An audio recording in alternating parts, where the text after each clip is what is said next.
క్రీస్తునందు ప్రియులరా, మీకు శుభములు వందనములు తెలియజేస్తున్నాను. అనుదిన ధ్యానమునకు స్వాగతం. కీర్తన గ్రంథం 100వ అధ్యాయం ఇది మన ధ్యానాంశంగా ఉంది. భక్తుడు తాను దేవుని ఆరాధిస్తున్నాడు, సేవిస్తున్నాడు. సమస్త జనములకు దేశములకు పిలుపునిస్తున్నాడు.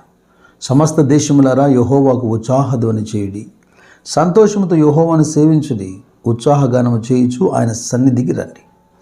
ఈ అధ్యాయంలో 3 ప్రాముఖ్యమైన విషయాలు నేను మీ ముందుంచుతాను.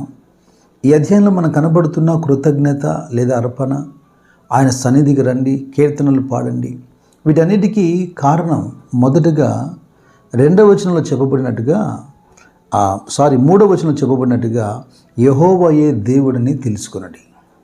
ఇది జరిగితే ఈ అధ్యాయంలో కనబడుతున్న తక్కిన అంశాలన్నీ జరుగుతాయి.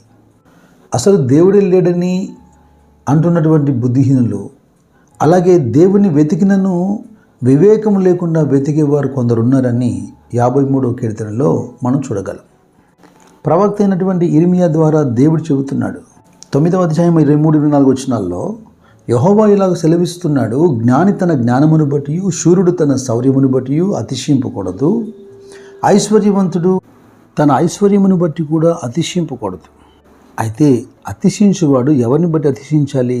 భూమి మీద కృప చూపుచు నీతి న్యాయములు జరిగించుచున్న యెహోవాను నేనే అని గ్రహించి నన్ను పరిశీలనగా తెలుసుకొనుటను బట్టి అతిశయింపవలెను. అట్టి వారిలో నేను ఆనందించువాడినై ఉన్నాడని యెహోవా సెలవిస్తున్నాడు.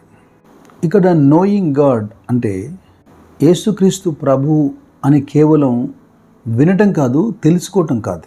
ఎందుకంటే చాలా స్పష్టంగా సువార్త భాగంలో యేసుక్రీస్తు ప్రభు అంటున్నాడు, దయ్యాలు కూడా ఆయన దేవుడని, ప్రభు అని భయపడి వణుకుతున్నాయి. అయితే అవన్నీ ఆయనను అంగీకరించినట్టుగా కాదు. నామకార్థ క్రైస్తవ సమాజంలో యేసుక్రీస్తు ప్రభువే దేవుడు అనే పెదవులతో కేవలం చెప్పడం కాదు, ఎరుగుట అనగా ఆయనను జీవితంలో ఎరగాలి, అంటే జీవితంలో రక్షకుడిగా అంగీకరించాలి. ఇక 2వదిగా ఉత్సాహగానం చేయుచు ఆయన సన్నిధికి రండి అంటున్నాడు. దేవుని తన జీవితంలో ఎరగని వాడు సన్నిధికి వచ్చినా రాకపోయినా ప్రయోజనం లేదు కదా. 84వ కీర్తనలో 4వ వచనంలో భక్తుడు అంటున్నాడు, నీ మందిరమందు నివసించువారు ధన్యులు, వారు నిత్యము నిన్ను స్తుతించెదరు. దేవుని సన్నిధికి వచ్చి ఆయన సన్నిధిలో నివసించుట గొప్ప భాగ్యమని. ఇదిగో, భక్తిహీనుల గుడారంలో నివసించుట కంటే నా దేవుని మందిర ద్వారం వద్ద ఉండటం నాకు ఇష్టం. దేవుని మందిరావరణములలో 1 దినము గడుపుట అది లోకంలో 1000 దినముల కంటే శ్రేష్టం అంటున్నాడు. కృపాక్షేమాలు కావాలని అందరూ కోరుకుంటారు. మరి చిరకాలం యెహోవా మందిరంలో నివసించాలని ఎవరు కోరుతున్నారు? కారణాలు ఏమీ లేకుండా అనుభవాలు మారతాయా? ఈ 100వ కీర్తనలో చక్కటి క్రమం చూడండి. 1 ఆయనను ఎరగాలి, 2వది ఆయన సన్నిధికి రావాలి, 3వదిగా సంతోషంతో యెహోవాను సేవించుడి. సర్వ్ ద లార్డ్ అనేది అనేక రకాలుగా మనం చూడగలం. అందులో ఆరాధన కూడా ఒక భాగం, ఆలయ సేవ మరొక భాగం, సువార్త ప్రకటన మరొక భాగం. అన్నిటికీ మించి ఆయన మాట ప్రకారం జీవిస్తూ ఆత్మతో సత్యముతో ఆయనను ఆరాధించటం. యోహాను సువార్త 4వ అధ్యాయంలో సమరయ స్త్రీతో మాట్లాడుతున్నప్పుడు యేసుక్రీస్తు ప్రభువు చెప్పిన మాట ఏంటి? దేవుడు ఆత్మ గనుక ఆయనను ఆరాధించేవారు ఆత్మతోనూ సత్యముతోనూ ఆరాధించాలి. పెదవుల ఆరాధన మాత్రమే సేవించడం కాదు, కానీ ఆయన మాటల ప్రకారం జీవితాన్ని కట్టుకుంటూ ఆయనను ఆరాధించగలం.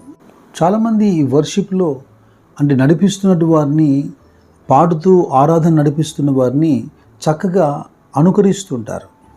అది మంచిదే, కానీ జీవితాల్లో దాన్ని అనుసరించాలి. పాడుతూ ఆరాధిస్తున్నప్పుడు అనుకరించవచ్చు, జీవితంలో అయితే దాన్ని అనుసరించాలి, ఆచరణలో పెట్టాలి.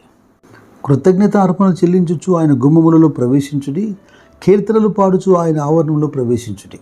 దేవుణ్ణి సేవిస్తున్నవారు, ఆరాధిస్తున్నవారు, అర్పణలు అర్పిస్తున్నవారు, ఆయన సన్నిధానానికి పరిగెత్తుకుని వచ్చేవారు ఓ బలమైనటువంటి కారణం భక్తుడికి రాస్తున్నాడు. యెహోవాయే దేవుడిని తెలుసుకుని ఆయనే మనల్ని పుట్టించెను.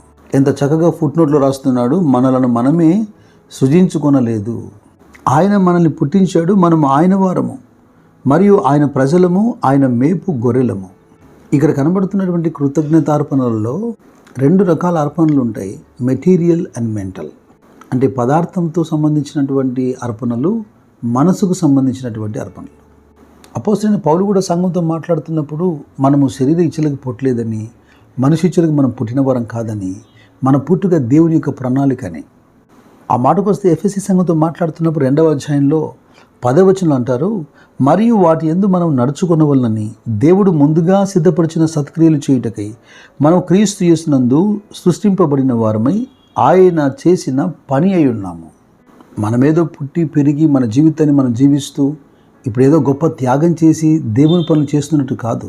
మనం కలగజేయబడిందే ఆయన ద్వారా, ఆయన కొరకు, ఆయన ముందుగా సిద్ధపరిచినటువంటి సత్క్రియలు చేసేందుకు. కీర్తనకారుడు 119వ కీర్తనలో 73వ వచనం అంటున్నాడు, నీ చేతులు నన్ను నిర్మించి నాకు రూపు ఏర్పరచెను, నేను నీ ఆజ్ఞలను నేర్చుకున్నట్లు నాకు బుద్ధి దయచేయము. మీరు ఏదైనా ఒక వస్తువు కొనుగోలు చేయండి, ఆ వస్తువు మీద ఒక లేబుల్ ఉంటుంది, మేడ్ ఇన్ అని. అంటే ఎక్కడ దాన్ని తయారు చేశారో దాని యొక్క చిరునామా అంతా రాసి ఉంటారు. దానికి సంబంధించిన పూర్తి విషయాలు మనము తెలుసుకోవాలన్నా లేదా అది సరిగ్గా పనిచేయకపోయినా మనం వారిని సంప్రదించే అవకాశం ఉంది. ఇదే అంశాన్ని పౌలు కొరింథీయులతో ప్రస్తావిస్తున్నాడు. మొదటి పత్రిక 8వ అధ్యాయంలో 6వ వచనంలో, ఆయన నుండి సమస్తము కలిగెను, ఆయన నిమిత్తము మనమున్నాము, మరియు మనకు ప్రభు ఒక్కడే, ఆయన యేసుక్రీస్తు. ఆయన ద్వారా సమస్తమును కలిగెను, మనము ఆయన ద్వారా కలిగిన వారము. సింపుల్గా ఒక మాట ఏంటంటే, made by God and for God. యెహోవాయే దేవుడని తెలుసుకునండి. 2వదిగా ఉత్సాహంతో ఆయన సన్నిధానికి రండి. 3వదిగా సంతోషముతో ఆ దేవుణ్ణి ఆరాధించండి. 4వదిగా కృతజ్ఞతాస్తుతులు చెల్లించండి. కీర్తనలు పాడుచు ఆయన ఆవరణములలో ప్రవేశించుడి.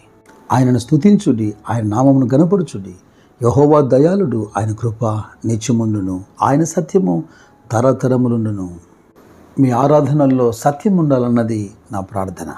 దైవ కృప మీకు తోడైనను గాక. God bless you. God bless you.